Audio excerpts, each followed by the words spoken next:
Yeah, it's, what time is it? 7:02 in the evening. It's a pleasure to be with you and meet you, Andrea. I thought first it might be interesting to think about this word voicecraft. I love that word, and I know there's a lot of connection there to your work, but I wonder if we could start with your voice and maybe what that word means to you, or how you even came in to start thinking about what that word has meant and has become as a project and as a community. Yeah, awesome. Thank you. What comes to mind is similar to some of the reflections I was having about the meaning of love and what it is to share anything at all about love or show up in the way of love in public communication. Because as you asked me that question, a number of stories and memories came into my mind in terms of the genesis of, let's just take the word voice, for instance, and what that has meant to me and where that came from. And I think to myself, well, there's another deep myth just here for the algorithm, here it is, another one. And maybe that's just one of the things that one gives over to in today's age. But I was sitting in drama class once, I was probably 11 or 12, and a question was, if all of you apart from one aspect was subtracted away, what would you choose to keep? Something like that. That was something of the meaning of the question. And I immediately felt voice. Wow. I'll keep voice. And that always stuck with me, that memory. I suppose when I think of voice, I think very broadly about expression as such, what it is to participate in communication, which is in many respects what it is to participate in life, in reality, and what it means to cultivate that, what it means to share that, of course, what it means to receive the world, to be present on the channel, to hear another, but also what it means to give of yourself, what it means to belong to and contribute to the context of belonging and the question of one's life and all of these things, as creativity. All these things come up for me in the meaning of voice. And then, of course, we can particularize that in the context of conversation or philosophy. But at the heart of it for me is the meaning of expression as such, which can come through in, of course, so many different forms. When you said voice when you were 11, do you think you only meant it in the way of being able to communicate and speak to people bodily? I mean, do you, I know it's hard to go back to I can't even believe you said that when you're 11, but I'm also thinking of you in the context of you said you were in an acting class or something. So this sense of performance, or performance is a weird word, but wanting to connect with people in a particular way, which is still part of your life. Was it already there? Were you tapping into that with that feeling of voice, or what does that bring up?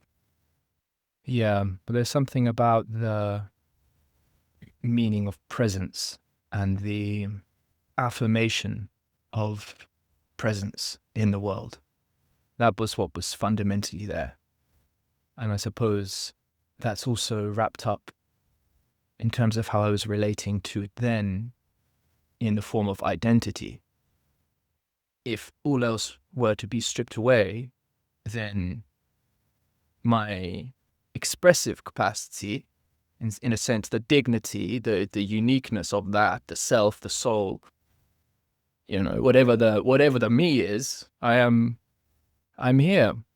And so in a sense, it is a profound affirmation of the belonging we are in life, but of course can often lose or feel as though we are disconnected from, or feel as though it's under threat. Or, of course, when we express, we can be received poorly or find there's nowhere to share. And so, of course, we don't always necessarily feel like we belong, and we can recognize many aspects of our culture which are disenabling of cultivating a enriched kind of belonging in the world.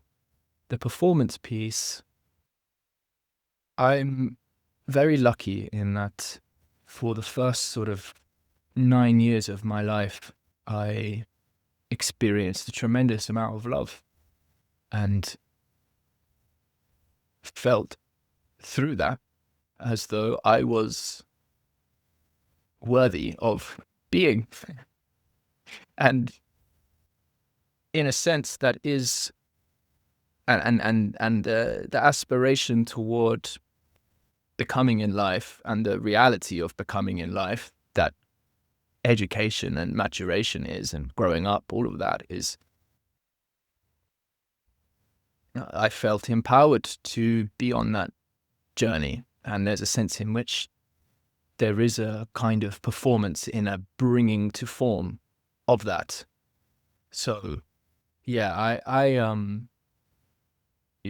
drama for me just at high school was an opportunity to express what I felt I was unable to express at that point in my life. And I came to recognize quite quickly as I, left high school, went into university, that the actual reality of drama, acting, that whole world was a far less, for me anyway, effective or enabling way to go about actually cultivating expression. I wasn't so much interested in creating characters or, performing in a manner that was divorced from my journey of understanding or really connecting with people. It was just something, it was one of my interests, and it was an opportunity to step outside of the usual overtones of expression at school. It's wonderful what you said about feeling like you were safe, I don't think you said the word safe, but feeling like you could be yourself and express yourself, and because you were loved, that you were held in a way, as what I was thinking of. I think because I had this conversation with some researchers, and one conversation that was published recently about play and how we hold the space for each other where we feel safe enough to kind of become in the way that you were just talking about. And it's a form of play, which is interesting with, the play on theater and plays and performance. But also I was thinking about craft and the voice craft. I mean, your podcast is Voicecraft, or your project. And that crafting, the way you described it, made me think about another word that comes up a lot in your work, and that's transformation, or the transformative. I'm sort of thinking you were already finding a space where you could transform. You said in theater you could try to be the people that you felt like you couldn't be, or something. So that's really an interesting space for me to think about in terms of transformation. Do you think even back then or even now, that is that a thread that you see kind of moving through these spaces we're already talking about, childhood to now? Yeah. Yeah, definitely. I mean, yeah, it is curious. I attended an event yesterday, which I didn't really want to go along to. It was a event for, let's say, entrepreneurs and business owners. And in the panel discussion, the invited guest was a branding expert. And they were sharing very effective advice, for sure. And they're very successful, right, at doing a particular kind of narrow thing, which I do think is ultimately corrosive in a very deep way. And one of the pieces of advice on the question of authenticity and how can I cultivate an authentic persona or express authentically online. Make 90 posts, one a day, show up on the channels. How can I be authentic? Someone asked this question. And very quickly, the answer back spoke to a notion of authenticity, which I think rightly recognizes that we are and appear and take on different roles for each other at different times and in different contexts, in mothers, fathers, sons, daughters, friends, lovers, and opponents, so many other kinds of roles and moments. And of course, great friends bring different things out of us. We can be more humorous in this context or more serious in this one and navigate some philosophical terrain in this one. And so, okay, authenticity doesn't mean some absolutely consistent, symmetric thing in all possible contexts over time. But part of the sentiment shared was lacking something about still what it means to show up with integrity across all of these different roles. The question of what it is to show up with integrity, and I say integrity as a core part of the meaning of authenticity in this case, and I guess speaking about that would be interesting. That's part of what comes up, and it's an ongoing question. What is it to share voice, to craft voice in a public context, in a private context? What is it to take on a role or play a certain kind of part for the sake of opening a space for dialogue or for some endeavor at opening a cultural clearing or to support the becoming of another's voice, playing the role of interviewer or questioner or dialogical partner? Why? Why shift the roles we're playing? In what way, what kinds of transmission, what kinds of exchange, what broader patterns, deeper patterns of participation can we tune into and cultivate and make together, attend to in the making of together as the field between us, which also constitutes part of that integrity, which is in fact what I am and can be. Like, some of that is perhaps quite convoluted, but this brings things toward some very ongoing inquiries for me. And maybe I'll stop there. And I'd love to obviously continue to try and clarify what could be meant here, but I think it's very important. It is. It opens up so many exciting possibilities because, well, the voice craft isn't necessarily one voice, and even that voice craft could be a kind of stance or tool or what's the right word? Orientation.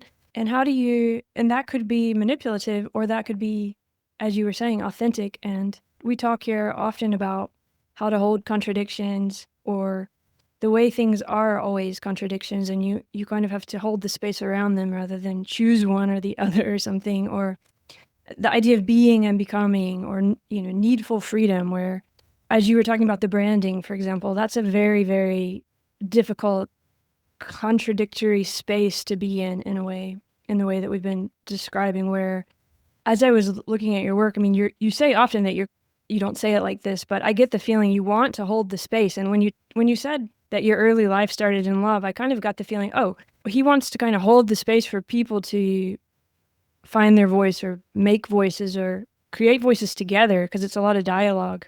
It's not often about one person's voice. It's the voice that emerges through a conversation.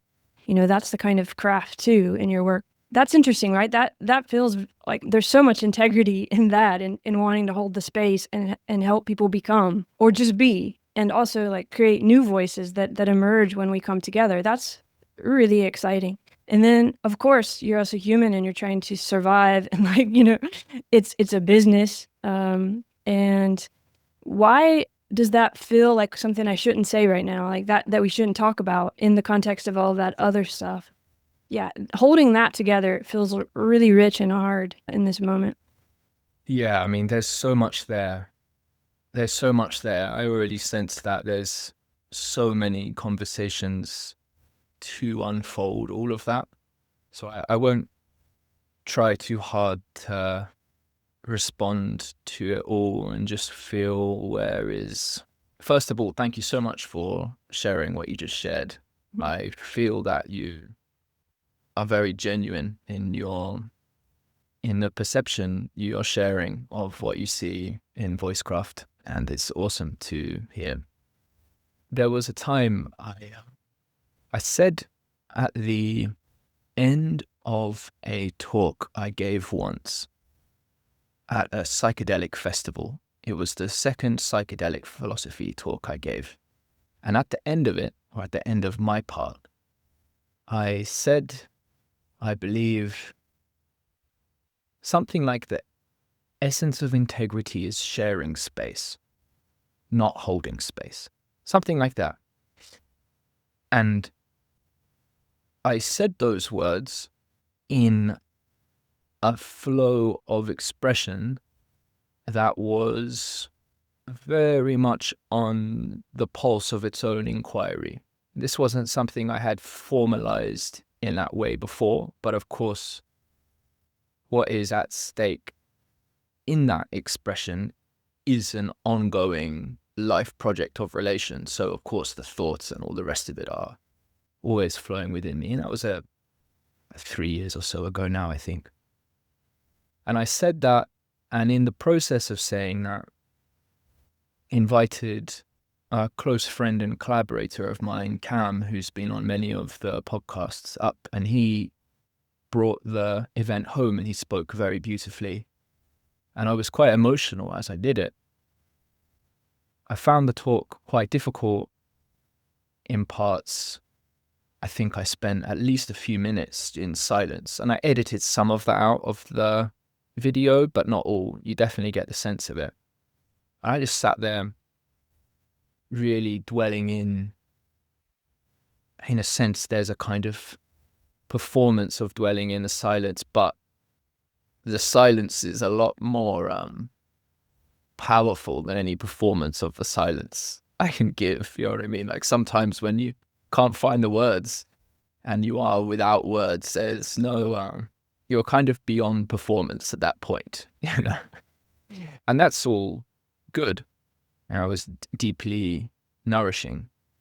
There was quite a few reasons why I was in that way at that particular festival. I was expressing a tremendous amount of frustration, and it's a returning point of frustration I continue to experience and I've metabolized in different ways about just how challenging it is to create contexts and participate in society, participate in structures of power across different interests, market interests, the context of business, politics, identity, religion, all the things. And we could break it down in technical ways, these different conditionings and constraints on voice, what it is to participate in philosophy, what it is in a sense to cultivate trust and intimacy with respect to love, with respect to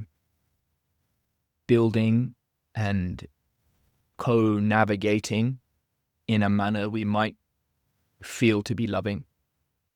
I was particularly frustrated with the lack in what I was perceiving as leadership contexts in our time, in that moment.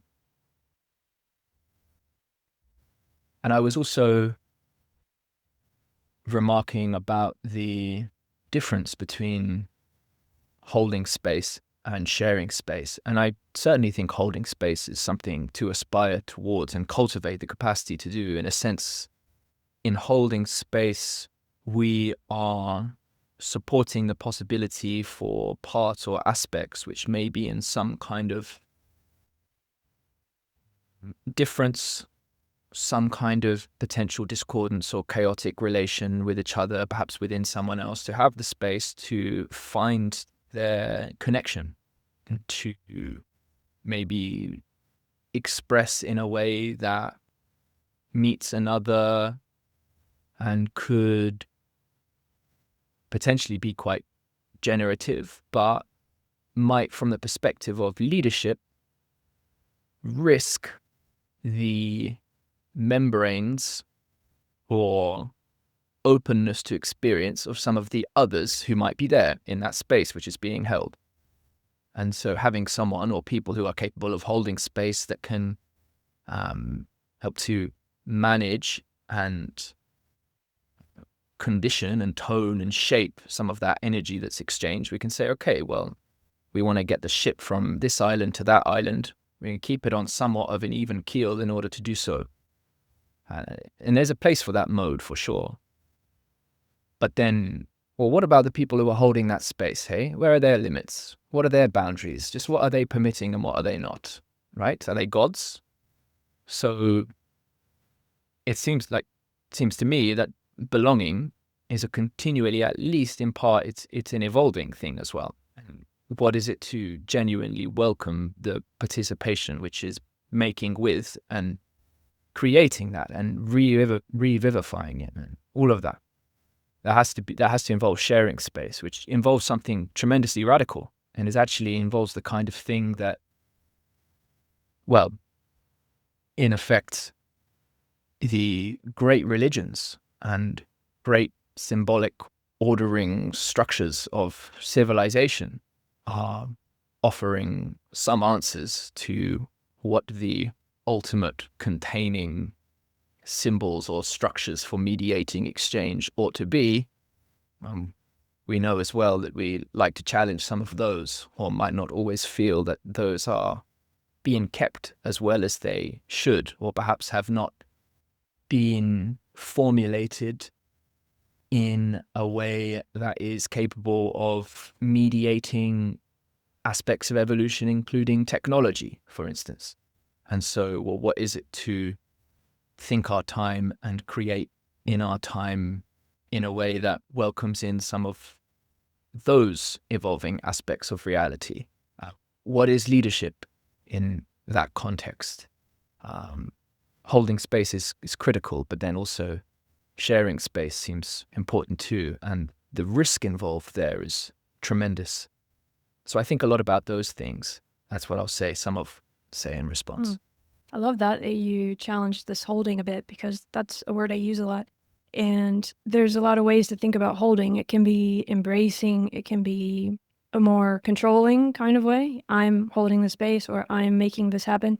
But I think it also has to do with the way we understand self and the way we're assuming a self already that's somehow separate from everything around us. Like you in that room, I'm thinking about in that silence. Silence can be so vulnerable, and you really realize how you are that room in a sense. If someone wants to make fun of you in that moment, it's going to change whatever that feeling is. Or if someone, I don't know, in some weird way, everyone in the space, however they're feeling in that moment, is the holding. You know, even though someone had to kind of rent that room or invite you or whatever, which is also kind of holding. So when you were talking, I was thinking holding and sharing aren't opposites, but they're different. It's almost like the awareness or something becomes the lens, or the kaleidoscopic kind of switching there of how we're thinking of it. And importantly, when we use those words, we're all maybe in a different lens, which is why it might be even more important to bring up the word sharing, just so that we have that other, foot to kind of balance on. So I appreciate that. That's really important. And another thing that came up when you were talking was I realized how we have to show up in so many different spaces these days. I find it confusing. I don't know if you do, just to go back to that discomfort with the branding, or discomfort with holding a space in the sense that you're responsible, right? You've created Voicecraft. It's a community and it's co-creating itself. But at the same time, there is a holding to it that's a responsibility of caring for it. And how do you care for it in the right way while being authentic? within a space that's kind of telling you that event you went to, which probably isn't bad in itself. It's giving people a way to do things, to create. But there's so much of that now, and it's like you feel like you have to make it happen, right? If you're responsible for a space. So when you were talking, I was thinking about these different media platforms, which I see you on, right? We show up in different ways if we're on Substack or we're on LinkedIn or we're on YouTube. Like everyone's in some spaces makes more sense than in others. And we can all kind of tell we're a little more awkward in this space than that one. And it's interesting, isn't that we're all going through this, but we almost do it silently or something, as if we take it for granted that we're supposed to show up in all these different ways. And I'm kind of rambling on about what came to mind when you were thinking, but how does that strike you in that context of holding, sharing, and also that vulnerability and that silence that you shared that can feel really potent and also far away when we're in a space like a social media space where we're holding, our project? Yeah, well, certainly I think the holding and sharing are complementary. And, we probably have a tremendous lack of capacity to hold space well. So it's not like, even the message of cultivate, your capacity to hold space. We need way more of that capacity for sure. Yeah, being the space. I mean, it brings to mind sort of receptivity. I suppose to further clarify the distinction, if we think about education and the importance of learning, obviously, I do find that Zach Stein is a fantastic communicator of educational philosophy. So I'll just name him for anyone who's not familiar with his work if they're interested in this topic.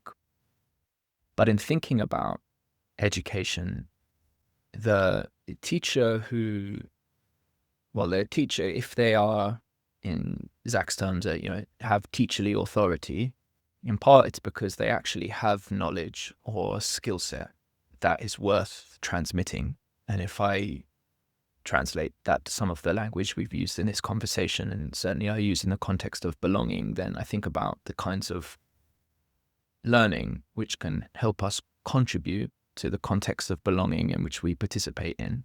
Well, obviously that's necessary. Basic examples might look like, well, if we're unable to teach younger people how to look after the nuclear reactors, then we might have some problems in a few decades' time, as being one, basic example. Maybe we'll just teach the machines. Okay, well, let's leave that avenue just for a second.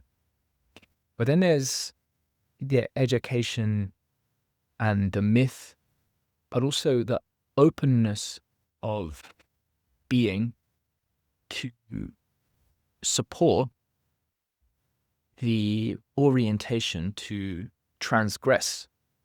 That's not the same thing as learning what's been done previously, but it will have to become the case that the son or the daughter will eventually need to tend to the environment or new phenomena, and the mother and the father may not be there or may not be adequate to that challenge for any number of reasons. Likewise, we face different conundrums as a culture as evolution continues.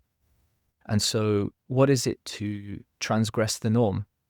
There are different contexts that explore and cultivate, let's say, character and trust in those spaces, which we could potentially think about as, transmembranic, or neutral or novel, where there is no authority necessarily which has the complete map to identify what needs to take place, and doesn't even necessarily have the direction for what's worthwhile.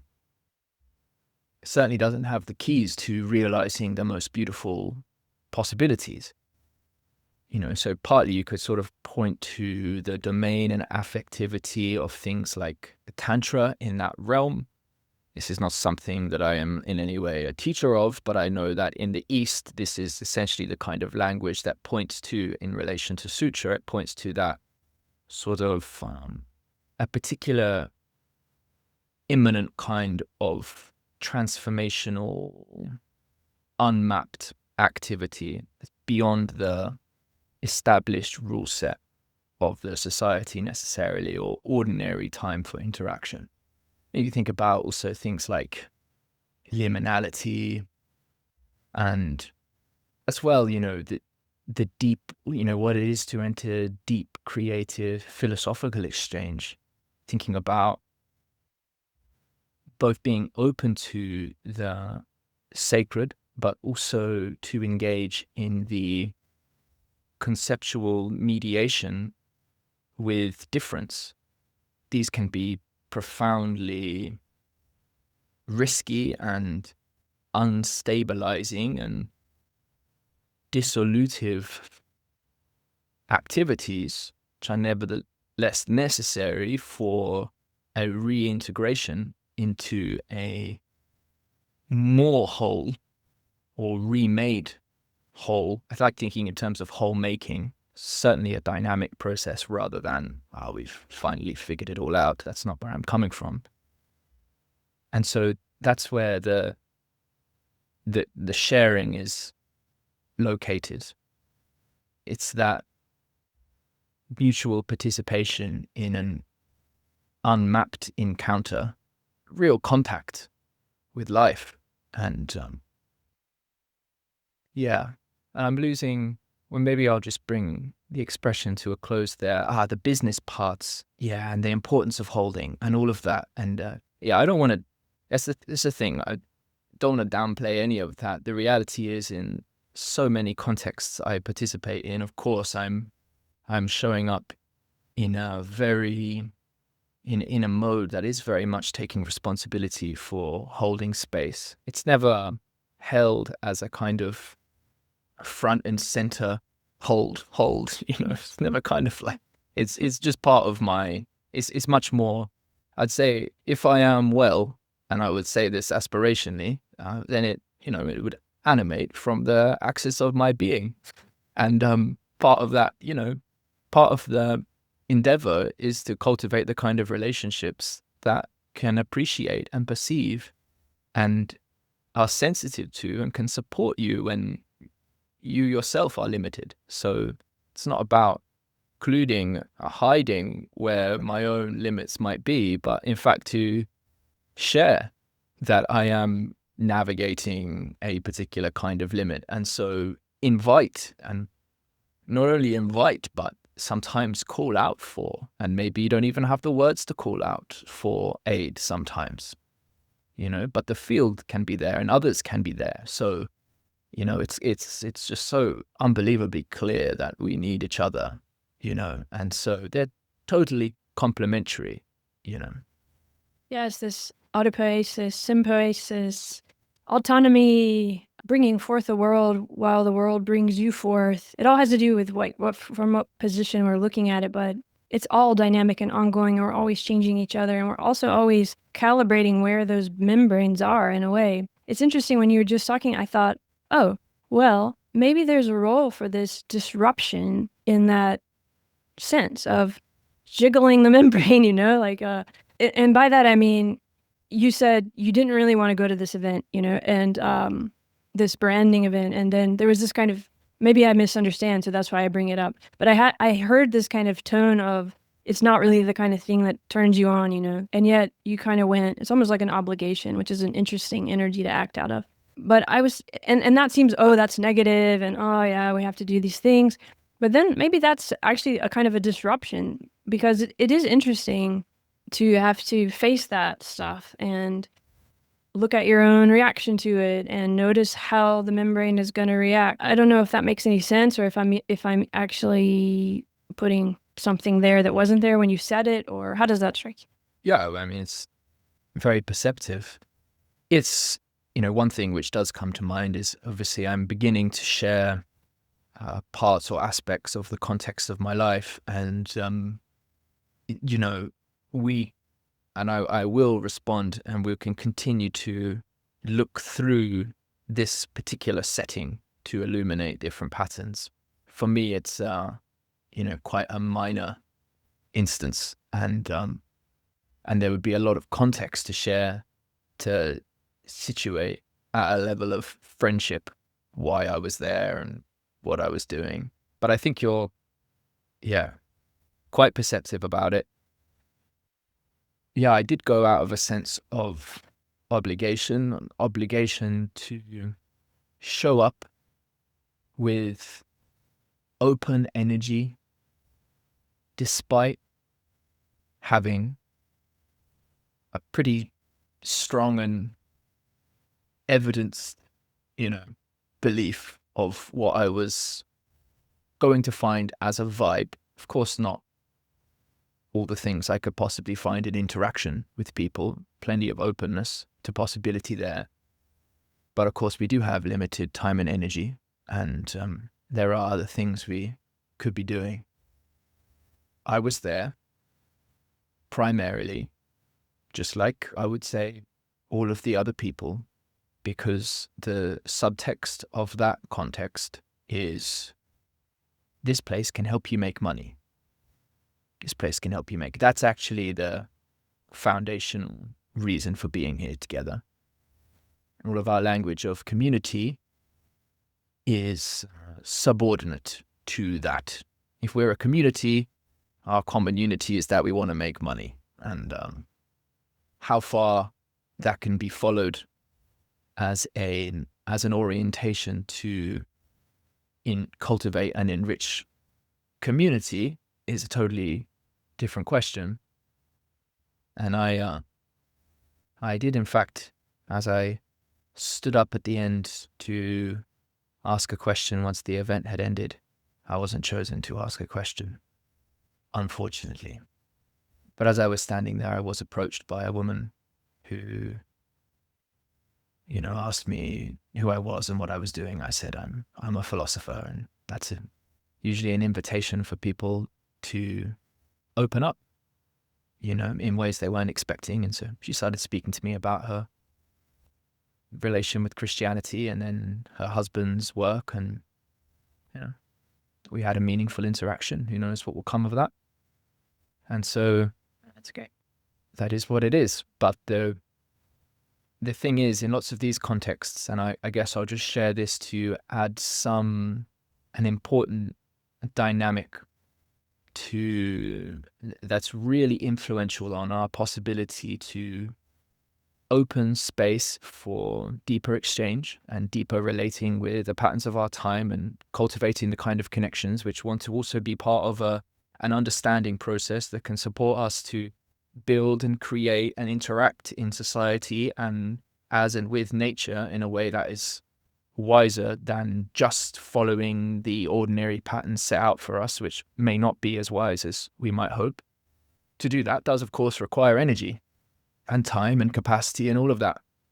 And there is a way in which genuinely opening up to relationship and opening up and participating in understanding is very ripe for parasitization, predation, because of course you're offering something profoundly valuable. Ultimately you're offering a truths of where your edges are, of what your dreams are, of what you care about, and what you're seeing, and many other things besides, all of which can be in some ways received and taken and applied in a manner which doesn't necessarily return energetically to the cultivation of that context of relationship. So just what does one give of oneself to contexts that may be interacting primarily in a zero-sum competitive way with the sense that if I don't find a boat for myself, then I'm not going to make it.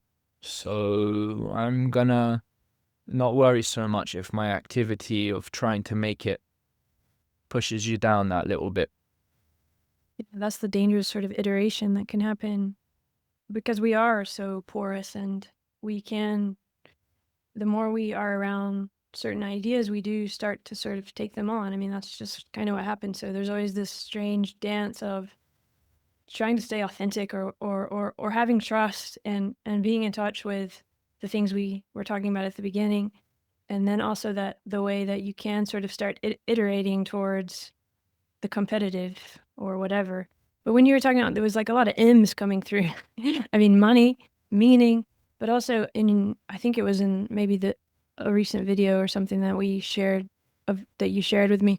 You said you were talking about maps and masks, and was it maps as masks or masks as maps or something? I don't know why that's coming up in this context, but that's interesting too, to think of the mask and the map and the way we can perform or, find the craft in these things. And yeah.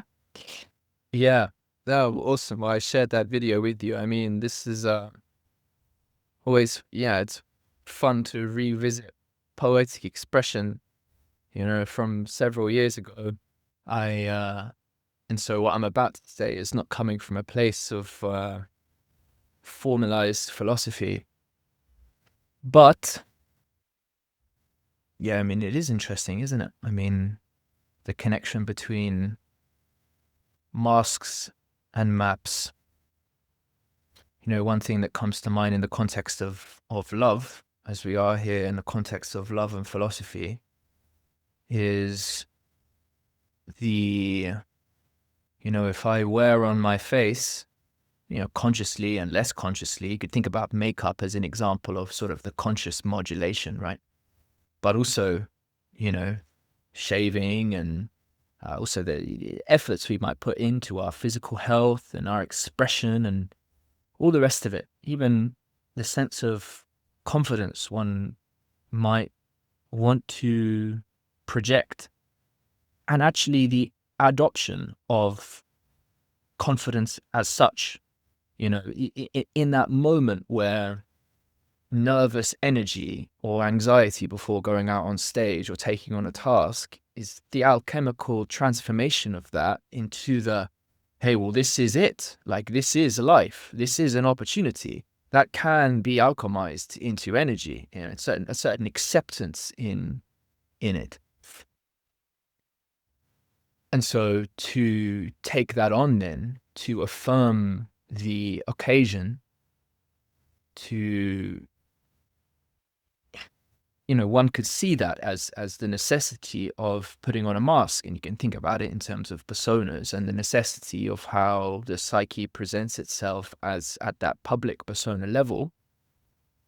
And of course, if there's artfulness and depth, and we're really getting to know each other, and we're open to the slips and the glitches in the matrix and the deeper context that is more than just whatever the immediate small talk is, or the deeper dynamics underlying actually what's orienting the value in exchange we might be recognizing in any context. And we can start to get to know each other and appreciate more of a depth of sharing space together. And we can appreciate more of the depth in the space that is being held by another in that process. And so there's a way in that sense of playing with the masks we have and noticing and attuning to the underlying or permeating self that is energizing and orienting the integrity of our relating throughout them. And in the sense of maps, the connection could be there. Well, of course, the persona and the mask of that is an invitation to a certain kind of interaction that we can mutually hold together so we can make it through whatever this thing is.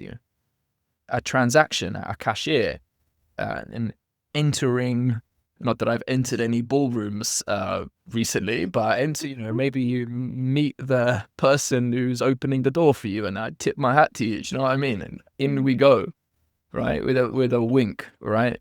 So Somehow I just had a great vision of you sort of in a movie, an old movie going into a ballroom. It was very fitting, actually, especially with the theater idea. I could totally see it. But you talk about territory a lot, and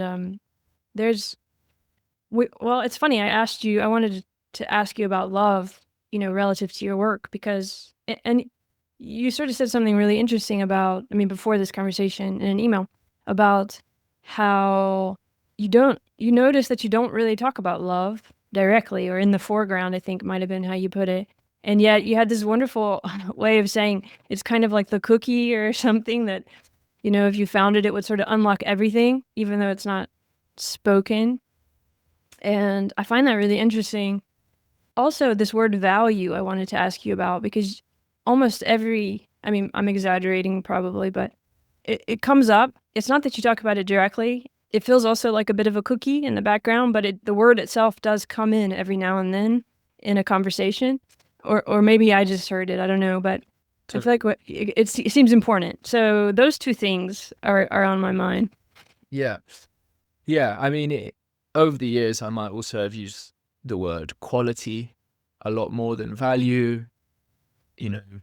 Goodness, beauty, these sorts of things. Meaning at a different time. Are you saying you might have used those same words to point to a similar Yes. importance? Yes. Affirmation, basically. But also maybe the sacred. Not to say all these words are exact synonyms. No. But in many instances, they could function as isomorphs. Right. It's funny because it's there's almost an absurdity in naming value or meaning or significance as such, right? Because here we are very much performing in the sense of living out something valuable, or else what are we doing? And so one of the things which has been on different things cards I've printed out, or on subtitles or titles in videos I've created, is something like meaning is. I think the first thing I wrote on the Voicecraft website back in 2016 or 2017 when I was making it, something like, there is meaning and you're involved. Better copy than that now, right? But all manner of ways, right, to try and give. So just meaning is, and yet, as is so often the case, and many people, of course, are speaking about the overindulgence in following the dictates of quantity over the cultivation and appreciation of quality.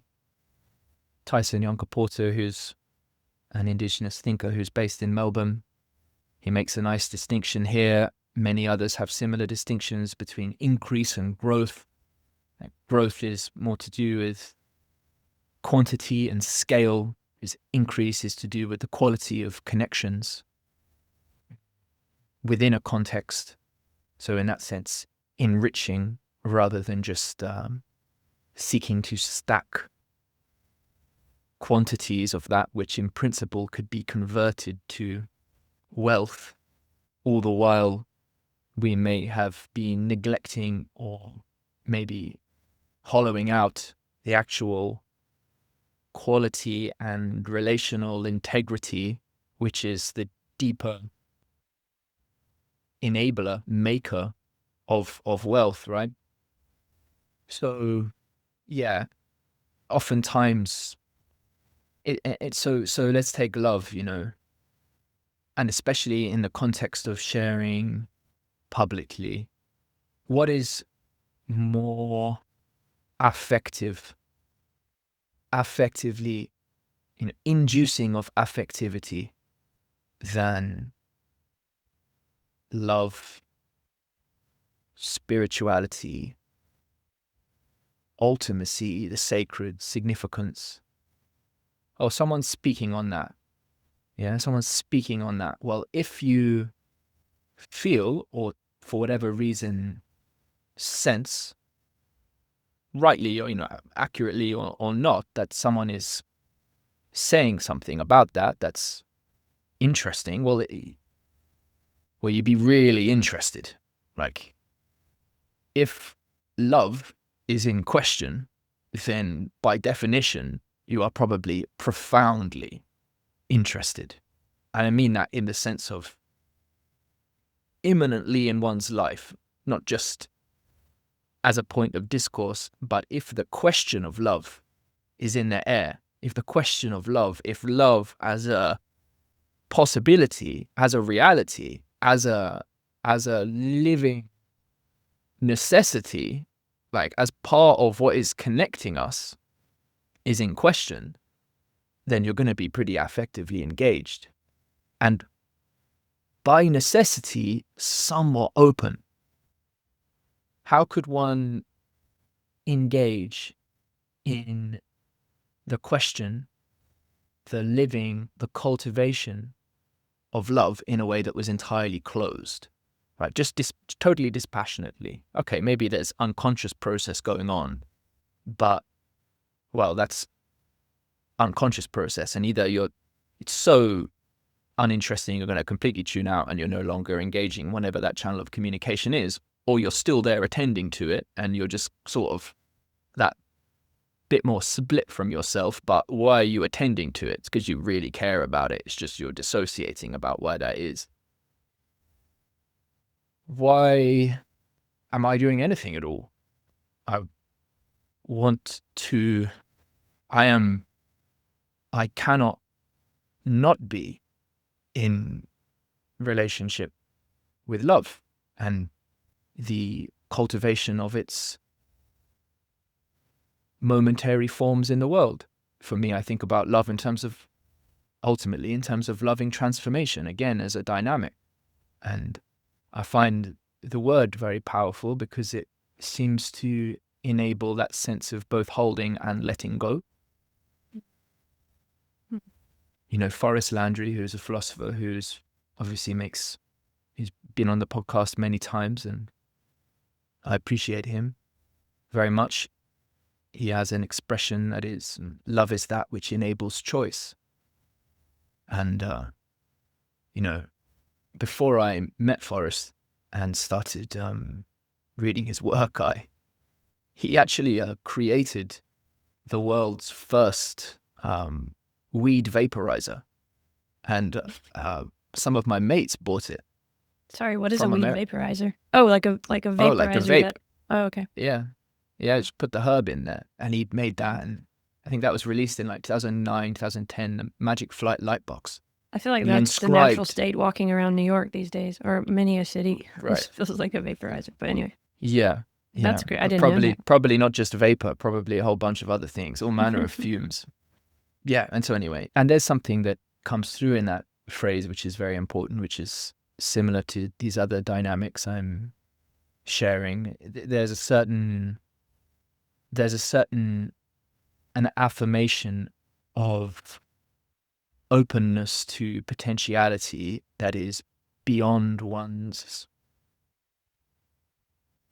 capacity to contain in an image derived from a separate self, in a sense that no one perspective can speak on behalf of the totality, can enclose reality. You can think about idolatry and these sorts of things in similar kinds of ways. So the holding and letting go, but in the context of the digital, to speak to love, right, to invite, for me, this is about participating in relationship. This is really about understanding what it is to live and die well, and to serve, and to transgress what it means for some to serve. So, it's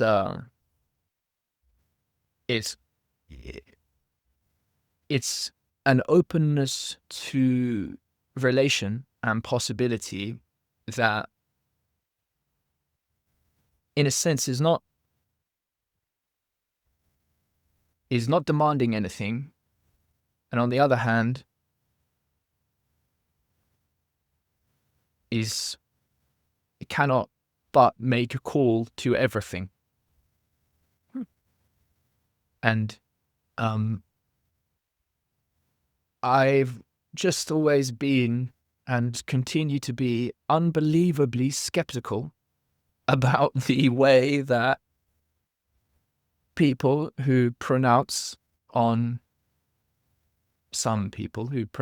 love and intimacy and leadership of people, of new cultures, of old cultures, how they show up to relationship and how they meet that context of transmission.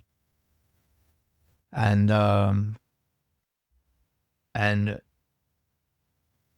I think woven throughout all of my expression is a continued modulation of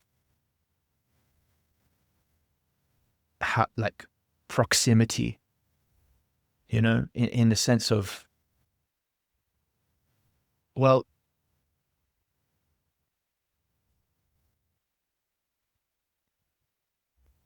I prefer to meet someone in the question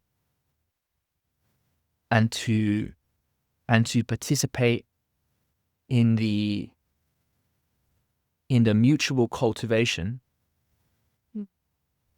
of what expresses as love, not to draw in to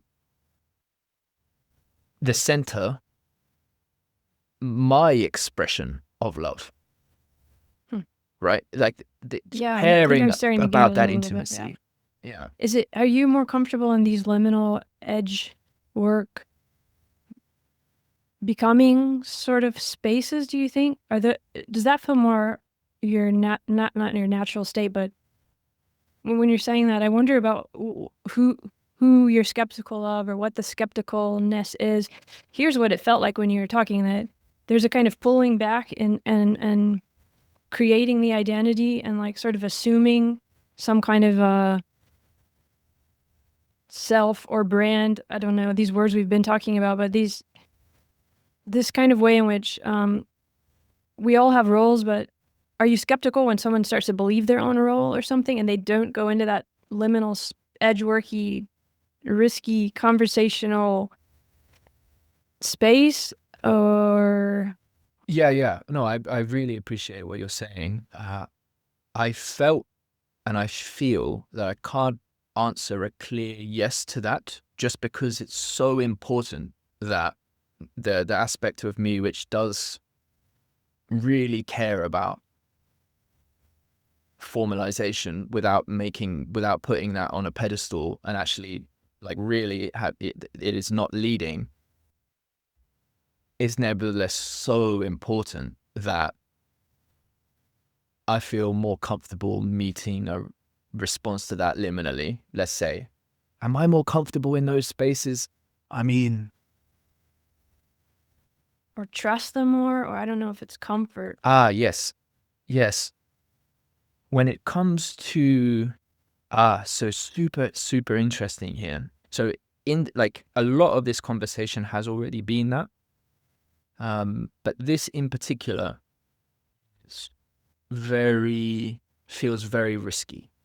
Like there's something about this exact moment and the way I could respond here, which brings into question whether or not I am sufficiently understanding the medium in which we're participating, and whether in that potential lack of understanding, I'm actually doing a disservice to the deeper dedication. So, but in saying this, what that means is that is also, in my experience and to my thesis, will be actually beginning now to tune people out of staying with, attending to the tension I'm bringing to question. So what's naturally coming up for me in order to stay kind of in presence and in integrity with you is I am beginning to layer and push away even here. Mm-hmm. But at the same time, in doing that, I'm still showing up right in there, right? Mm. So why? Because there's so much in our world that's totally fucked.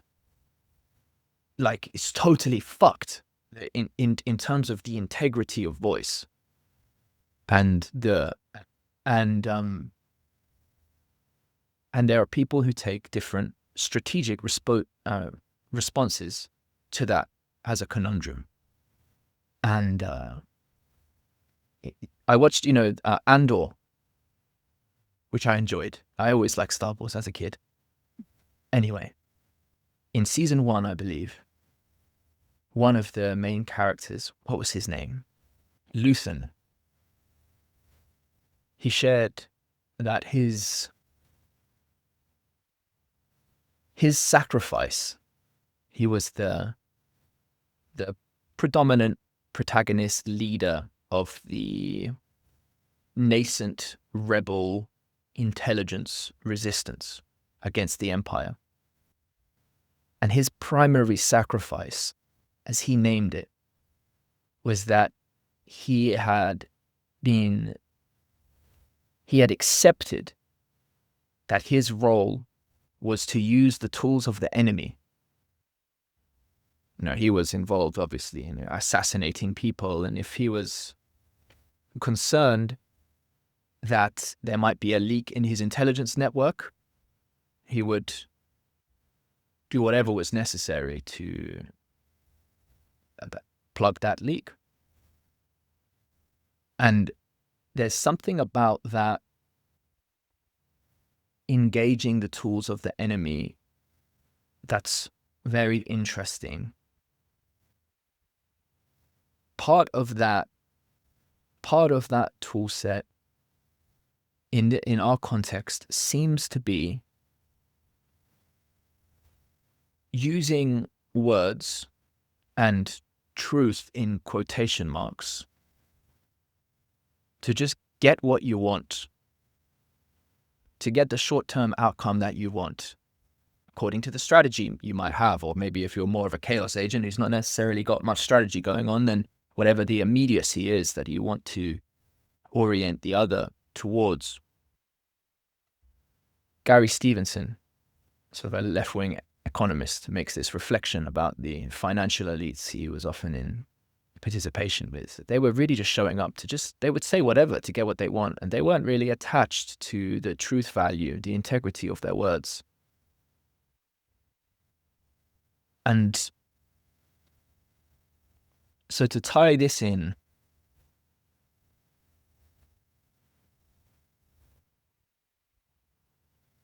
when we speak publicly about matters of how we navigate our perception, or how we develop or cultivate or sense the integrity in others, that's what can be gamed in response to that becomes quite interesting. One of the things which a collaborator of mine for a number of years would often say to me, he had participated in many different very large online networks when these were more popular during COVID, headed up by fairly major influencers. He had a lot of experience witnessing how people could enter the space and learn the language game, but also the sensibility of the game, and convince a whole bunch of people that they were very effective or maybe even righteous in their navigation and orientation in that domain, gain a certain kind of status and leadership and credibility as a result, and then oftentimes destroy, to his perception anyway, destroy the context. In effect, what has always been core to the orientation in Voicecraft is looking at, trying to understand what constitutes the mode of engagement in the highest dimensional sense, deepest dimensional sense. So not just at the level of the language game, obviously.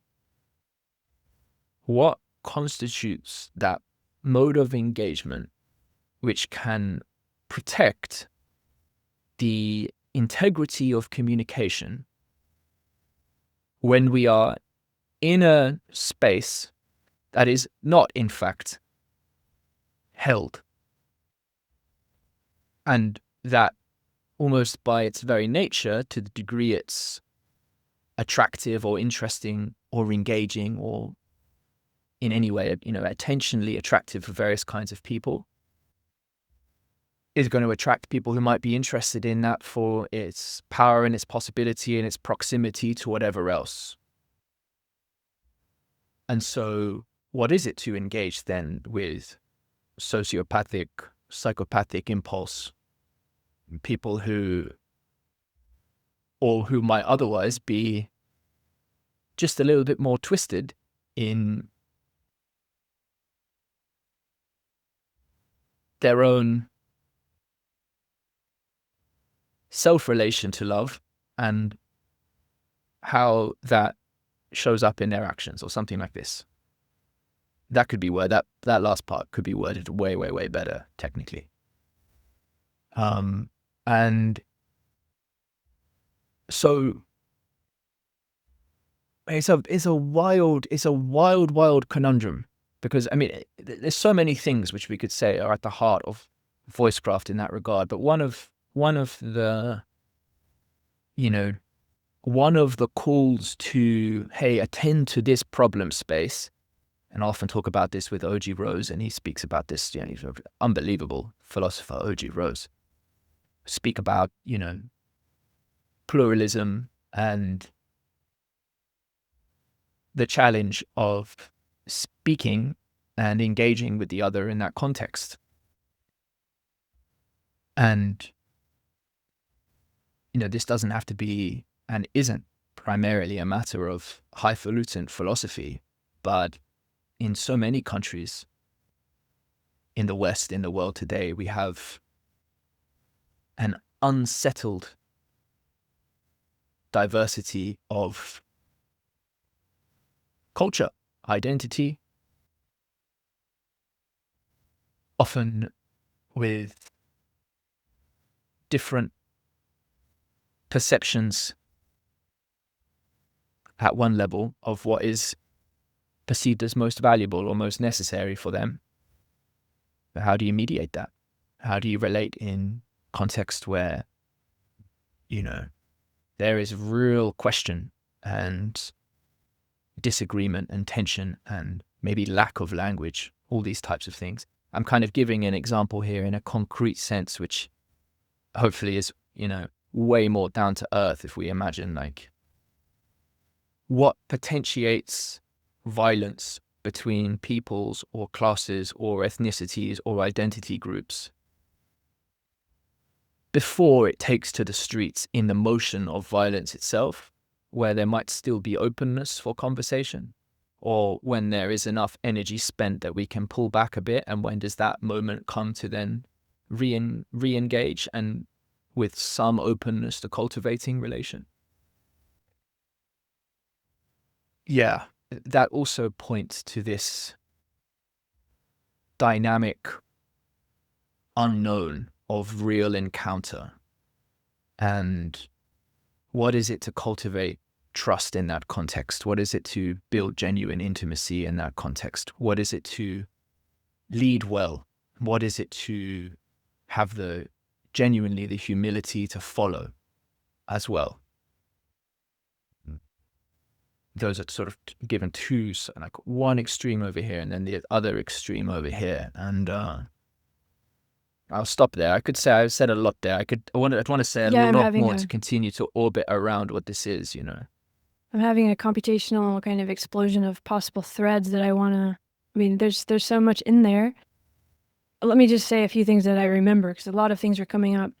Like, one thing was that you brought up this, like, we're almost like, or I heard it at the beginning, that we're sort of feeding the algorithm in a way, or maybe I'm reading it through my own thoughts, but because recently I never thought much about, I mean, it's been hard for me to be public and share things. That was hard. And doing it was a practice, right? And only recently I've started realizing that we're all, everything we talk about and say is literally kind of going into training LLMs and all of this other stuff. And it feels weird in a way that I think kind of touches on what you were getting at in a different context. And then the other thing was when you were talking, I was remembering this thing maybe 10 years ago where it was like, don't waste a good crisis. Never waste a good crisis. That was a kind of a theme, and it felt kind of revolutionary. Like, oh, wow, we can alchemize the crisis into something beautiful and help one another. It felt like that in the time. And now it feels like we've started just creating millions of crises so we can alchemize them. And it's similar to that feeling of the LLM speed at which we can no longer comprehend what we're creating. Kind of, there's some link between those things that came up as you were talking. And then, yeah, I'll just stop for there right now and see what. Oh, okay. Yeah, I would. That was great. I mean, I'm super. I would be interested to listen to you continue all the different things that are coming through for you there. But I'm happy to respond as well. But if you have anything more you'd like to say, I'm more than. Well, I'll say the next one was also thinking about how your conversations and Voicecraft, at least at some point, I mean, I haven't listened to every single thing, so I can't talk about it like as if I understand your whole, like 8 years now of it. But it seems like you invite the same people often and you continue conversations. And so that also feels like a kind of trust that you're building, or that there's something going on there that feels both, it speaks to what you're saying there in a sense of answering it, but also when I think of it through that manipulative framework that's now suddenly everywhere of the LLM thing, it also makes me a little, I don't know, it almost hurts me a little bit. I don't know, maybe that's being maudlin. That I'll just leave it like that. And also, another thing that was coming was I was thinking about how we are heard, and we are talking with. I mean, we're right now talking across the world, and this is like normal now. We just do this, and who knows who hears it. I mean, I have no idea how all these people who look at my channel, I don't know where it comes from. I can't figure it out at all, what's going on. And people, and that everything's getting interpreted in different ways, and you can't control that. And we're all speaking out of particular language references that sometimes might mean completely the opposite in another context. And if you start to really think about that, it can be paralyzing too. And the only answer I can really find is trying so hard to be a little bit naive, in the sense of always at that edge that we were talking about of, I'm just trying really hard to present how this is coming right now. But at the same time, of course, you're learning and cultivating and all of this. So again, it's that holding, this sharing, holding, becoming, making space. So those were the thoughts that were coming up most. Yeah. Yeah, awesome. I just mad respect and appreciation for all of that. And why people in great, why people in different degrees of quantity listen to this or that is something of a mystery, because one of the things which has characterized my experience, and I suppose in quantitative terms, like, this is of course not true, but sometimes I would say that I've made more friendships than I have audiences, like, or number of audience. And obviously there's like a massive limitation to how many relations you can be open to. And of course, relating with the reality of scale and network effects and structure in that regard is very, very critical to the overall philosophical endeavor of understanding cultivation of culture and participation in our time and power and all of this. But my experience is that I really know fairly well, and hopefully more and more well, a good number of people who listen to the podcasts I create, and of course who participate in the Voicecraft network. You know, so many of the people who return on the podcast are members of the Voicecraft network, but who are also, you know, creators in other networks and in their own projects. Not all of them, but some of them, you know, notably people like OG Rose and Cadell Last, who are both members of Voicecraft, are outrageously generative philosophical agents in the world, totally irrespective of any participation in Voicecraft. But also there are a number of people who aren't, you know, members in quotation marks, who are part of the relational field and who are part of, you know, cultivating, I hope, trustful relations with myself and maybe a few others in the context who return again and again. And I would say that it's always an interest of mine that I sense whether or not there is openness and possibility to return in conversation. And it generally feels like a failure if someone doesn't want to, which isn't to say that people should want to, of course.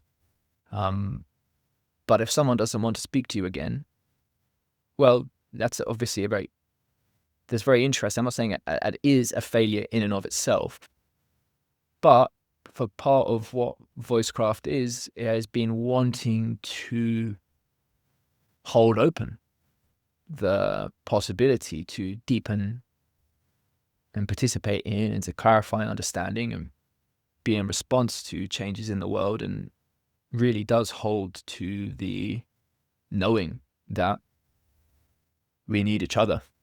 Now, part of the lack in what I've managed to realize so far is a reliable recurrence of interactions between guests who might have really strong differences of identity or opinion as influencers. That has been an interest to be able to do that, to be able to, but there's just a lot that goes into that. And of course, a tremendous amount of plausible deniability for not responding to invitations, and then various ways people might not be interested to show up to these sorts of things. So yeah, that responds to some of it. In that, to link in this theme of, in a sense, the sadness or the cost, the pain of having to adjust to a world in which artificial intelligence is becoming so unbelievably capable at mimicking, fundamentally, how we look, what we sound like, our sentence structures. Well, surely this is just the absolute, you know, death knell of trusting public communication. But across what medium, and what actually is, what does it really mean? What really is it to participate in communication? What are the deeper mediums of exchange that we, you know, craft voice on and receive each other? Now, I do believe that Voicecraft is pointing towards, and is at the very least in dedication to, the kind of, just in the last few days, I've been speaking about it in terms of technology. So I'm going to say that, but I'll say it's very much in dedication to the kind of technology which is inherently anti-fragile to just that kind of mimicking and just that kind of parasitization of the commons, fundamentally, of the deepest commons there is, which is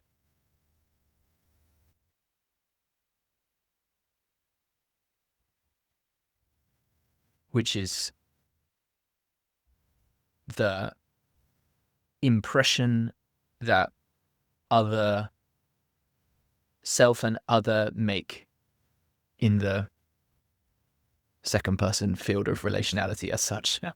So stupid. That's so stupid. Philosophical words.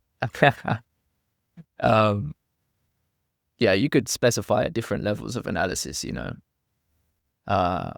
life, love. So,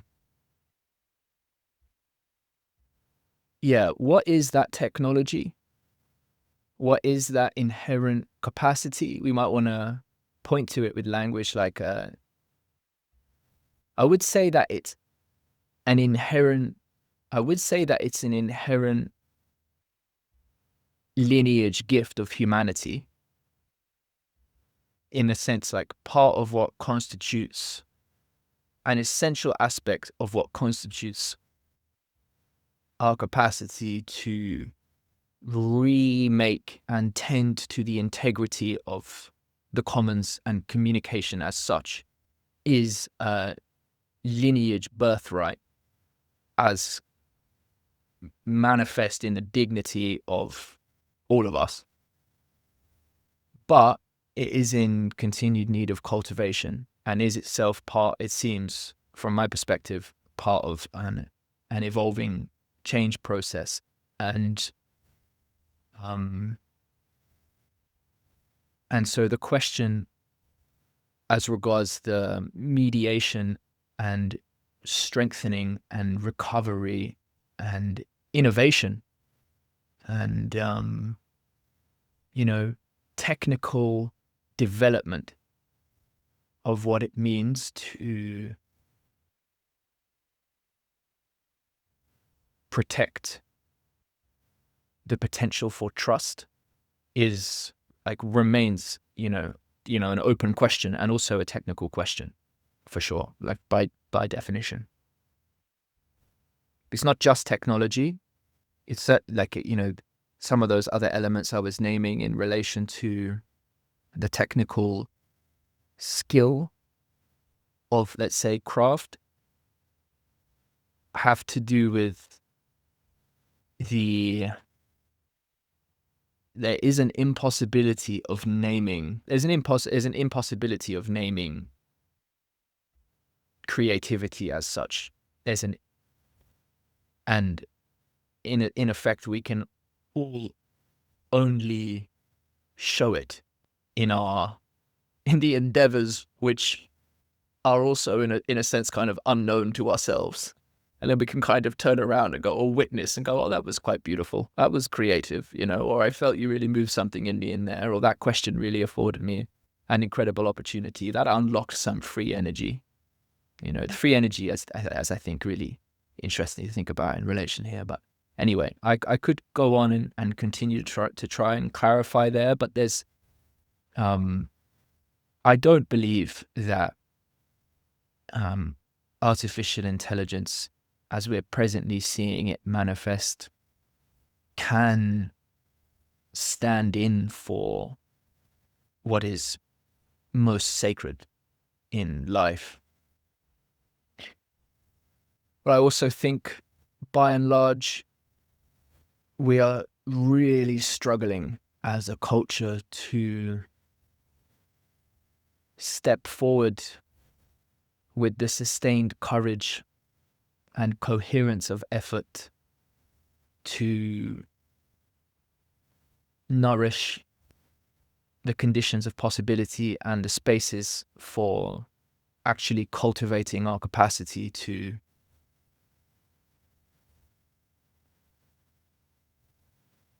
appreciate and share in and create in relation with, in orbit with, in touch with the sacred, on the pulse, when the chips are down. But then some of the people I respect most, what they hold to when they're really pushed, Elder Les Spencer here. Not that you have to really push him to get there, although it would be very kind to push him. He wouldn't take kindly to a push. He is strong in the conviction that people under conditions of stress can spontaneously, realize a great adaptivity and can become very functional in context. So the only other thing I'll say, and there's just, many other things that could be said, is that that's part of my perception and part of why I think some of the Voicecraft conversations can be so esoteric is, one of the things which seems to characterize why aspects of our society and, techno-economic power order are so insidious is that it is so capable, so its capacity is to be able to keep you satiated energetically just enough, to keep you just engaged in. Cadell last, another excellent philosopher, puts this well, sort of stuck in autoerotic loops, the bliss points of food, but also the dynamics of, and attention and addiction with screens and whatever else. It's so capable of, the system is so effective at mediating addiction, something like that, keeping people on a certain kind of life support, that our energy is drained and our skillfulness at relating is drained. So that is one of my concerns. It's like, how atrophied and drained are we becoming, such that under conditions of, chaos or great immediate complexity, we might be too hollowed out to respond well. That is, and the stacking of power in the sensocratic techno-feudal sense is so wild. I don't know about any of that, but yeah, that's definitely one of my big concerns, and that seems to be one of the plays, I would say, not necessarily ascribing that to specific agents, but just in terms of the identity of the system. You can give people just enough to keep hanging on while they become progressively weaker and more alienated. And that's the great question, I think. One of the great questions for people living and building and wanting to be in adaptive response is that question of orientation towards, let's say, critical activity. If one recognizes that their current patterns are sort of killing them softly, killing them slowly, then at some point, with the energy that still remains, needs to be put towards in a hopefully an adaptive new form, and there might be like a certain energetic requirement that's necessary to make that transition. And it would be fun, I would say, to cultivate more conversation about that. But there are quite a few barriers in the way of being able to have that conversation, I would say. Indy Johar, who I really respect, he said to me in person, that the time for conversations is over. You just need to build, or something like this. And he is being a bit hyperbolic, I think, certainly in terms of how I think we've been understanding communication or conversation in this context. In a sense, it's always present. Yeah, I would say, yeah, the time for conversation is only becoming more relevant. And I suppose, when you were sharing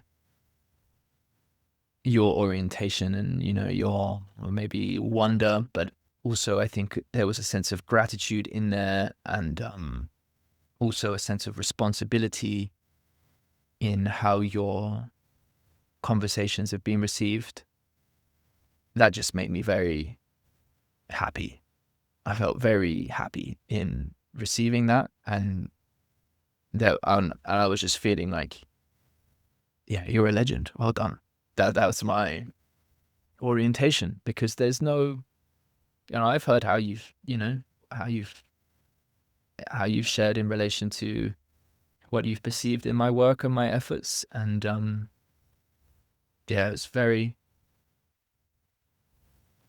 very discerning and caring, and so that's awesome that there are so many people listening. So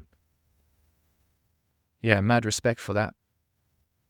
It's all, I don't even know what to say about that, but the care is there, and that I'm thankful for, if nothing else, because I have no idea like where that comes from either, but there's so many things in there. But what you're saying there, that conversation and building and caring, and it's something I think about so much, all those themes, especially with right now where we've brought up language a lot here, and I think there's something about maybe even the YouTube medium and all these conversations, and that is a kind of building. I think a lot of people mostly learn now from these kinds of formats, and there's a precariousness in there too, but there's also like, what if we really can have a different sense of awareness about what language is and what images are and what representations are, and not think of them in the way we do now. I mean, two things were coming to mind when you're talking about all that. One, seeing this kind of buzz about how now you can download your voice and your image, and then you can kind of create podcasts or whatever of yourself that's not really you. I don't know about if you can do that with image. I haven't heard anyone doing that, but you can with your voice. And how that strikes me as a little bit hard to figure out how I feel about that. You want to know something crazy? If I No. can interrupt for a moment. Yeah, you don't. No, I wish I didn't know this. I want to know, yes. But actually, I wish I didn't. But one Oh, apparently, do I want to know then? I don't know. apparently one of the most powerful voice AI software thingos that's been made open source. Guess what it's called? It's called Voicecraft. Oh no, seriously? Wow. Well, that's what are you gonna do about that? Probably more people, if you had taken, let's say, the 4-month period around when it was launched, probably more people signed up to my mailing list on the Voicecraft website. Yeah, I was about to say, you're probably thinking getting it was publicity. that. Yeah. Well, thinking it was that, then not. Now, anyone who's primarily interested in using, that technology to mimic voice, I can almost guarantee you is not going to be. Maybe 1 in like 1,000 just makes this mad, like, dialectical pivot and completely changes the whole orientation towards life. But I don't think many. It's funny. Oh, that's really funny. I didn't know that. But the thing is, there's a way in which this can be so scary and crazy and all of this. And there's another way in which maybe we're actually going to learn something really transformative here. For example, I'm thinking about some terrible things that happened because of technology. For example, in like 2016 or something, when I'm not going to go into politics here, but like one group in one country was creating some propaganda-ish kind of videos against another group. And it just, because the algorithm on this particular social media platform was just built to maximize attention, and because it got your attention, it just kind of went crazy, and it caused a lot of destruction and death and pain, actually. I mean, it was definitely very connected to it. And the reason that happened was a kind of lack of awareness that it could happen, in a sense. Like if we all kind of understood on a different level that process, maybe, I mean, in an embodied presence, in the kind of way that I think you're expressing, we need the conversational, bodily, really here sense. If we start interacting with technology in a way where we know what it's doing, I mean, it's almost hard to talk about, because then you do go to a different level of how you're using it. So it's almost like we could kind of move through this point, this vortex. It could almost be what we need in order to understand this is language that's representational, that nothing we say and no video ever is alive or human in the sense of able to fully encompass the source from which it's represented, you know? Like, that's a really, really hard thing to understand, I think. Oh, super Philosophically, interesting. incredibly hard. Yeah, It's so well hard to said. even articulate because the language is built on, so you get so meta here. But in a way, I could almost see this as a vortex where we're going to find that language which is why these kinds of conversations and the kind of voicecraft work that you're doing and that other people are doing, these communities, right? That feels more important than we might really understand right now, if we can really keep it towards that liminal space of trying very hard to find that language and, and move through that vortex. I don't know if that makes much sense to you, but Yeah, I think what you articulated was really excellent. I'm reminded you asked me earlier in the conversation if I feel more comfortable in those spaces. I would say, like, no. Like, I would say, comfort. I would say, like, it's difficult. Maybe I do. I don't know. I certainly don't. Sometimes I'm received by people and they think, why can't you just say what you mean? Or can you just be a little clearer or more like determinate? I don't walk around having all my interactions like this, right? I love the opportunity to share some words with my football team right before we go into a battle. Do you know what I mean? 0% ambiguity, but still drawing on an integrity of philosophy. So there's times and places, I would say that in good company, one of the most enriching, beautiful, creative spaces to be in is a liminal space.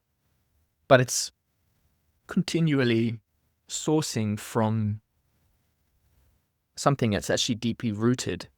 And so the liminality is, it's almost like it's, you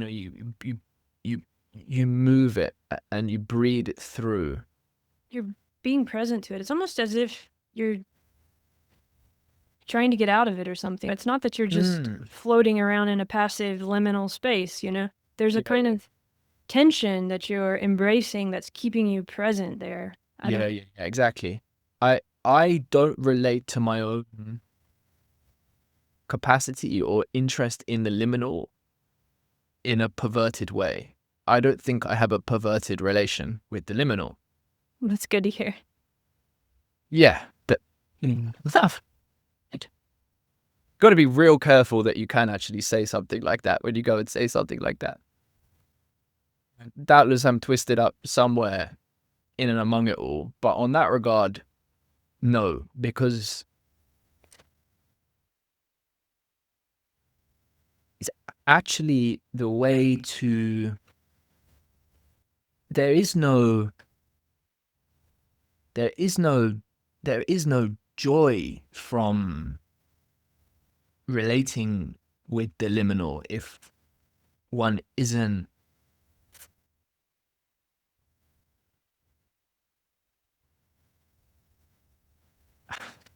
actually profoundly willing to, what word am I going to use there? What I'm going to be, one word was going to be die.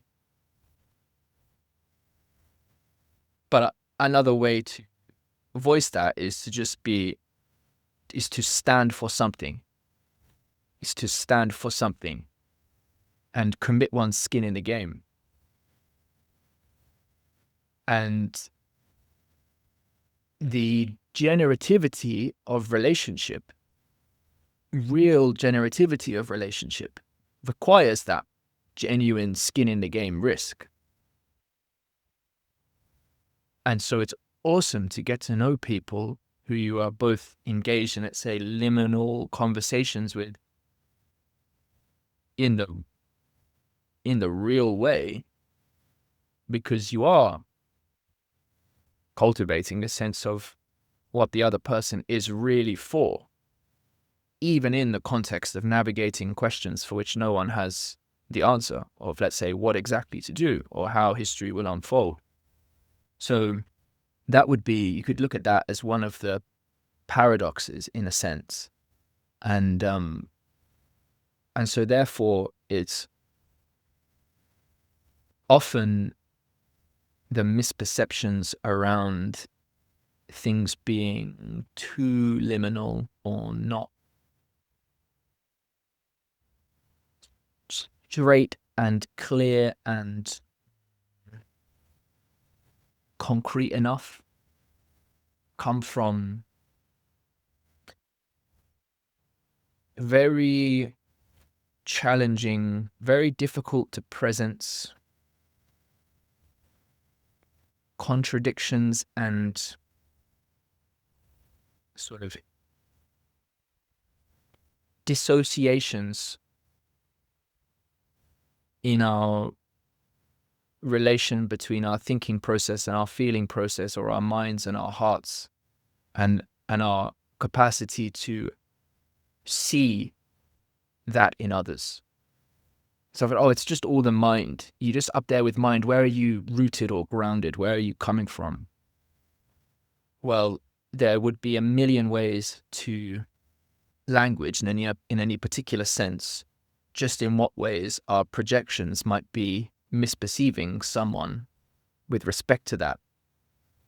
But that's something which has been a tremendous and ongoing learning and surprise.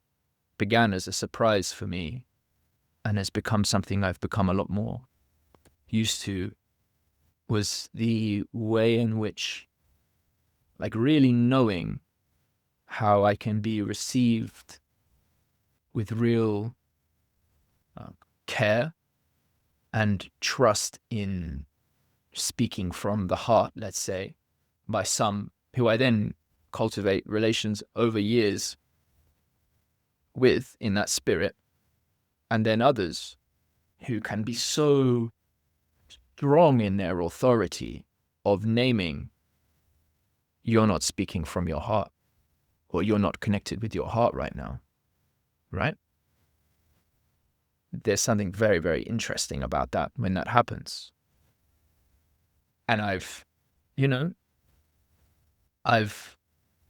heard those intimations at the beginning of the journey from, people like Gabor Mate, even, who resonates the signature of like world historical grief, is like the ultimate archetype of someone who you would trust, right? In his elderly sense of, there's interesting stories around that, and many others too. I respect, right? So it's very curious how these sorts of what comes into play. Why am I saying all of this?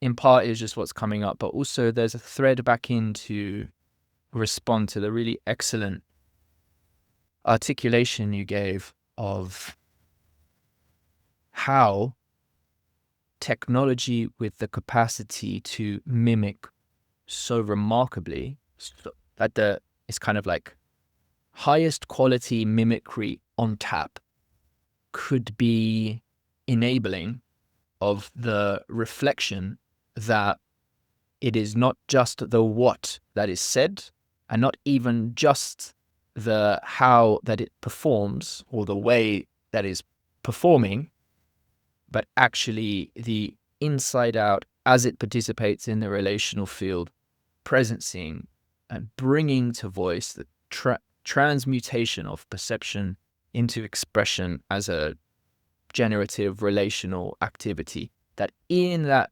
relationship is where we cultivate the trust. But what's in between our cultivating relationship? What kind of constraints and modulators and unexamined elements within ourselves, but also in the systems which condition our interaction, are actually functioning to enable or disenable some of that context?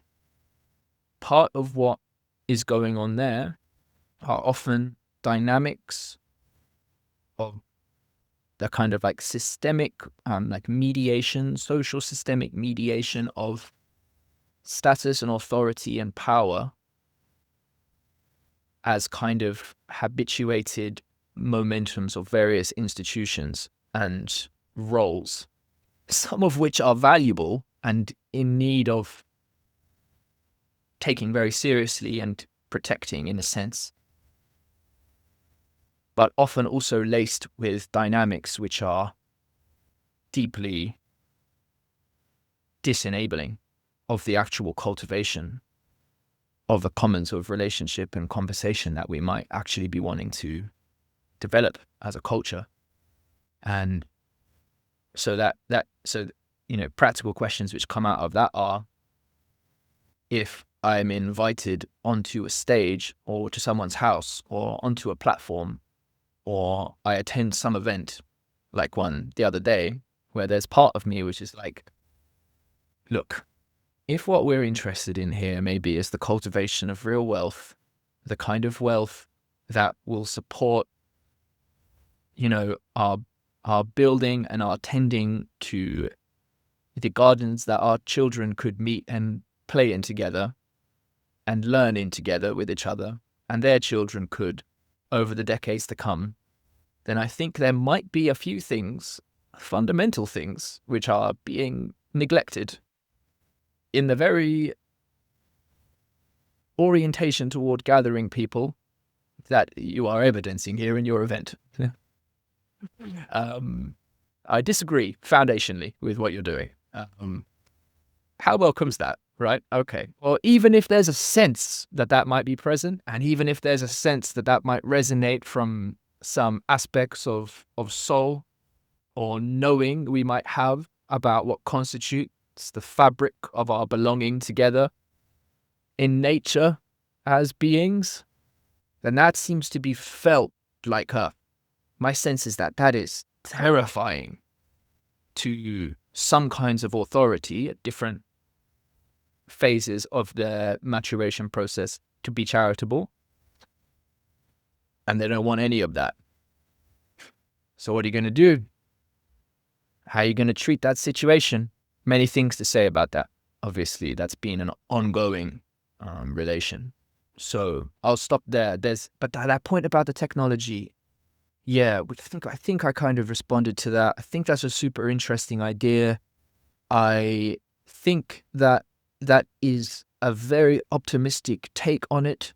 And I think that, wielded by genuine, magicians, there is something very promising in what you said. And we're probably going to find out regardless. And we're probably going to find out without it being, handled by the kind of magicians we would like. What Well, becomes of that? I you don't know, know. we can also get in there and change it. I think it's a possibility. It's definitely a possibility that we understand that we're not. I mean, I think part of this is tied. I mean, in my own work, which we don't have time to go into this whole thread, but just thinking about, and you too, as a philosopher, we think about mind and cognition and what it is, and a lot of it has been kind of associated with language and a computer in our head that's symbolic, and that's been really helpful for a lot of change, growth, awareness. And maybe part of this going through the vortex is changing that too, because we're not in our head and we're not our language and so on. And part of the reason we see this power in the LLM is because it's language. And it's almost impossible for us to dissociate language from life in the sense of the lived experience that we understand as life. But that would be a whole other conversation. But I do think we can pull those threads apart, and we have to, and it's really hard. And if we do, it's this something when you've been talking that comes up a lot for me is the idea of us as multiplicities of beings. I mean, that we literally are multiple beings here, but we also are multiple beings in multiple spaces. And I feel like that's connected. And I know you've had, I think you've had some conversations about that. I know you've thought about that.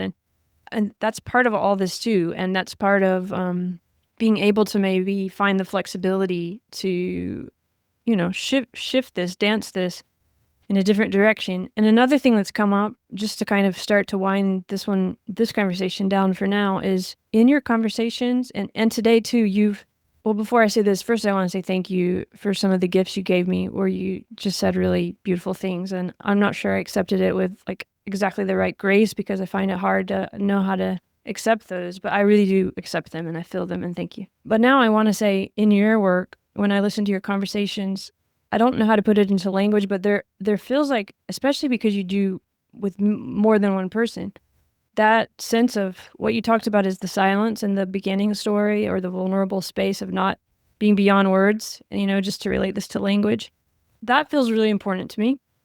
And I want to say that I recognize it in your work. And some thing I had thought maybe I would ask you about is how that feels to be, or if that's changed something in your life, being in that kind of presence with like 4 men or something, over and over again. I mean, to me, there's something incredibly beautiful about that. It doesn't have to be men, but there's something about that that feels important to all we've been talking about and that's transformative in a way that we started with at the beginning. And I just want to bring that up and like let it be here and see if it brings anything up to kind of end this, because I also want to ask you if you have any experiences of love or anything like that that you want to share before we close this conversation for now.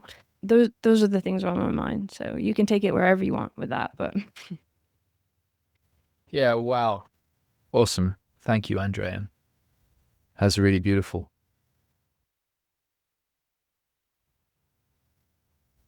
Yeah, I definitely am profoundly grateful for how many opportunities I have to participate in long periods of silence. Again, with others in the gestating and the creative opening, a creative, receptive silence. Those are incredible silences. And again, I actually remember in a drama class when I was 12 or 13, different activities you can do where you have 20 people in a group or 15 or whatever it is, and you've got to count to 100 and you don't know who's going to say what. So one person can say one and then you don't know who's going to say two next. But if two people speak at the same time, you have to start at the beginning. So when am I going to speak? And tuning into that. And I used to really love that. I used to find that really interesting.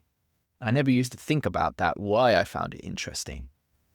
But the attunement to that is one of the key things that is shared as a, let's say, a guideline toward practice.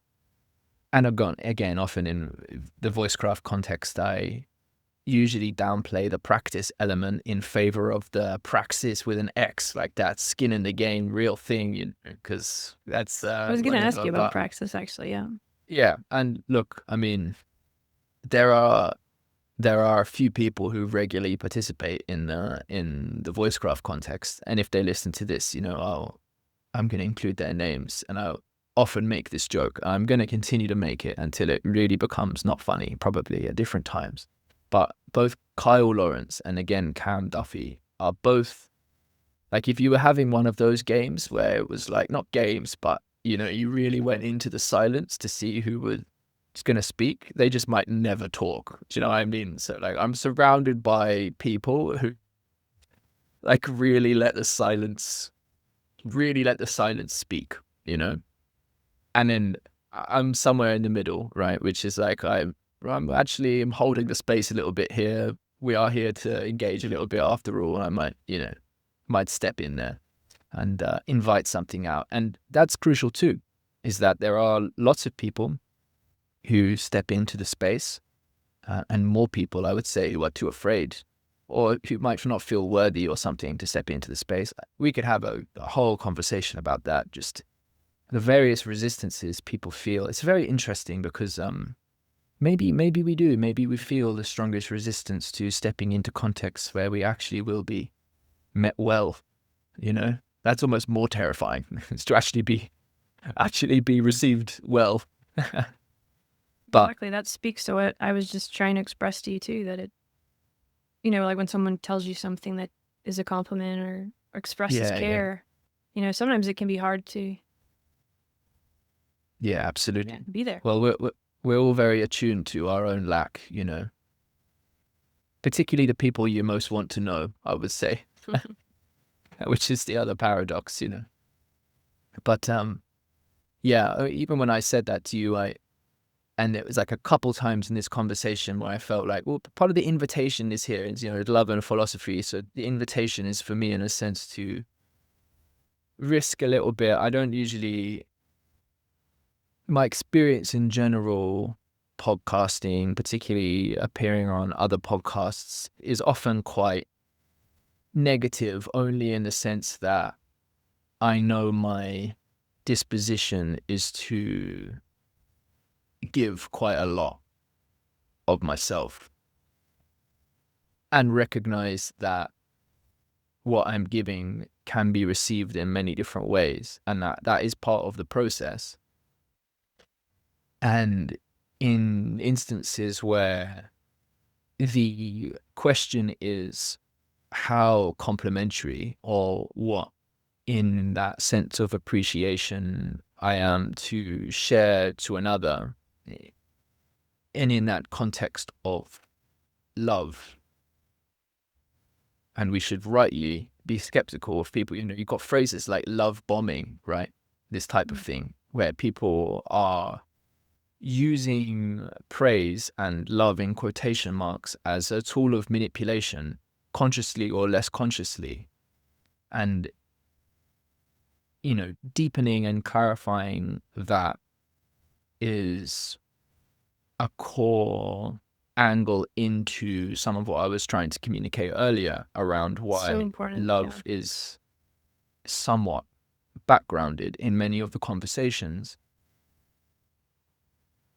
you know, and partly because as well, how, how, Voicecraft as an endeavor, and what I'd put to you as well is part of the endeavor, and if I can say responsibility on the edge of this wave of cultivating networks of genuine participation in philosophy and thinking and understanding together, is that as much as there is a profound value, and OG Rose will often stress this as well, a profound value in the conversations you can overhear others having. And in that sense, there's you don't have to engage, and you're still receiving something where the engagement is present and you get to experience that. And that's valuable. Maybe it orients how you might show up in your life in other ways. That, for me, what is critical is that there are genuine efforts being made to relate with the structure as well as the let's just go with structure, to relate with the real structure of relationship that one who is broadcasting is in fact making or participating with, to pronounce on plenty of the stuff that we've covered and some of the things I've shared.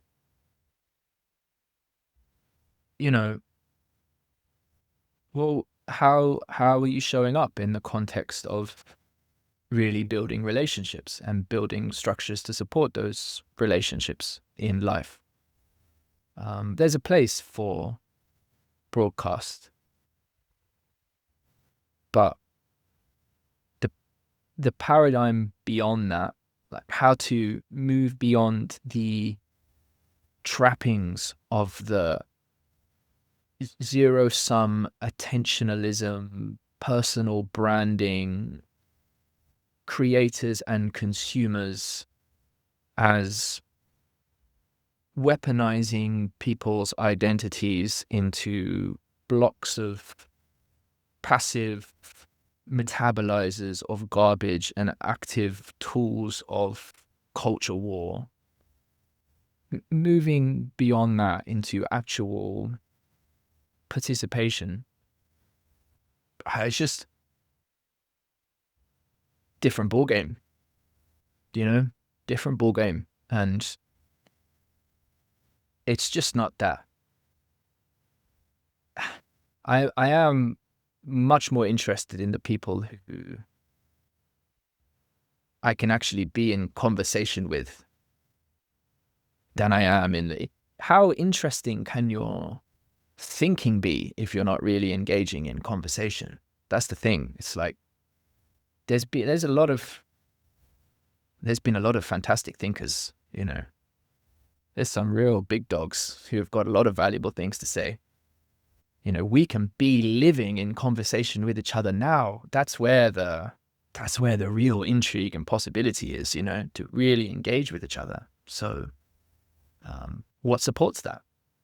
What quality of relating, but also how can we understand and think through? And then, from a business perspective, obviously you mentioned that we haven't gone into that much. Cadell Last is thinking about lots of that. We've had conversations. They're different things, but I would have lots to say on that. It's very, very challenging. It's very challenging. So I'll stop myself from going too much into that particular vortex. Was there anything else? I just what's it like to be in those silences?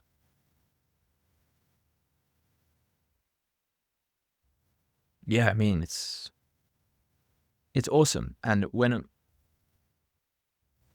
transitioning that into the local context, in the public context, where there's new people showing up, to events of, let's say, 40 or 50, that's one of the first things which is prone to go.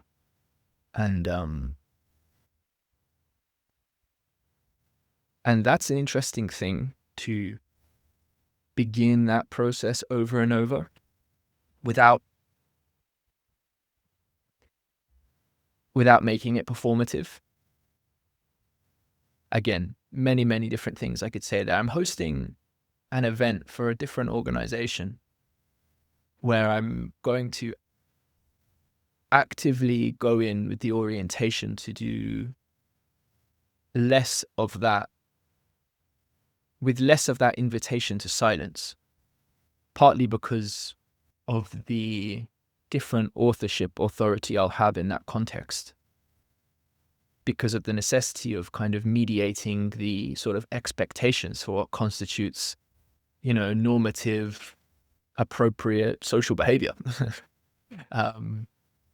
But it's also a context in which I think I can build a bit of a bridge there as well. So that's part of the effort, is to sort of cultivate a network of networks where we can enjoy more of the silence together.